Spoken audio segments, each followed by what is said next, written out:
Hello, this is Neil from iPaintGirls.com, and we're going to be doing, I'm going to be doing, you'll be following a series if you care to, about how to draw hair the Marvel way.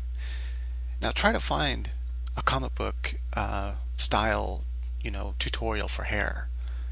I've looked everywhere, I can't find it. I went on DeviantArt, Google searches, YouTube searches. I couldn't find anything on specifically how to draw hair the comic book style like the way that Marvel does it, or anyone that imitates the Marvel style. And you can see the Marvel style here. This is from Fantastic Four. Um, I can't find any tutorials on. You'll find plenty of tutorials on how to draw a manga style hair. But that's not really going to help when you want to, like work for someone like Marvel or something, or do that kind of style. And you'll find a lot of tutorials on how to paint hair digitally, not going to help. You'll find a lot of tutorials on how to draw hair from references, not going to help because you don't have time to do that when you're doing comics. I mean, sure, it's good to do that in the beginning to learn how hair works and dynamics and stuff like that. But even when you're looking at a photo reference, how do you make that into this style here? So if I was looking at a photo reference, how would I go about getting this style out of it? And that's the thing, you're not going to find tutorials on how to get this style of hair. And even in the Marvel, how to draw the Marvel way book and video, nothing about how to draw hair the way they do it. They briefly talk about make sure the hair is bouncy, but they don't show anything about how to actually get this look here. And I think I want to do it two ways. I want to show how to do it from a photo reference, and then how to draw hair from your mind and how to get this look here. Because really, it's the look that how you simplify realism is this Marvel look, and it's actually not too difficult to achieve, and it doesn't take a whole lot of work, even though it looks like it might take a lot of work.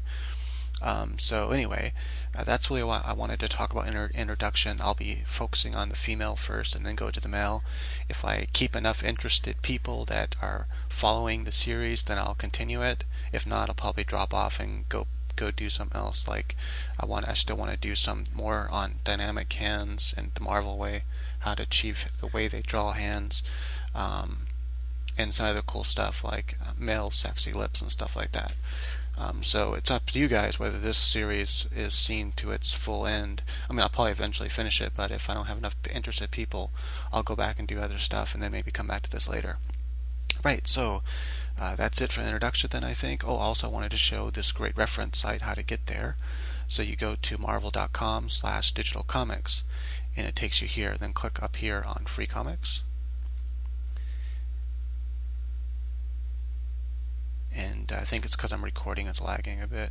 Then you'll see all these different free books you can look at. I'm looking at this one here right now, this first one. Fantastic Four is actually a great comic book to study from. Most of them are done very well with angle shots and everything. You can just study it for everything, for the way they color, the way they lay out panels, the way they angle the shots. That's another thing another tutorial I wanted to do is more about dynamic shots and stuff, something that I'm still trying to implement in my work more. So anyway, you can see it's just a great comic to study from. So I'll just go ahead and go through a few pages here, as you can see. Now, even though these are just pages, right, they still have a decent level of detail to the hair, which is something I think unique to Marvel. Like, look at all that detail in the hair. Even though it's just a panel, it's not like a cover or anything. Typically, inside panels on a comic book, you don't have that much detail in the hair. But look at all this detail in the hair. And if it was a cover, you'd have even more detail. And for close-ups, you have to do more detail, otherwise it just doesn't look right. But look at all that, right? It looks all complicated and difficult, but it's really not so complicated and difficult once you learn the basic structure of how to accomplish it, which, like I said, we'll be going through. So, alright, I know this is a long introduction, but I just want to make sure I covered everything. Cool, let's get started then. Oh, one last thing. Even in the Wizards thing, tutorials where you got Adam Hughes and all these great artists, Michael Turner and stuff, teaching their ideas and stuff, no one really addresses hair. Like, yeah, give it bounce and do this, but they don't show you how to achieve their look. And so I hope I can do that for you guys. Alright. Thanks for watching this introduction.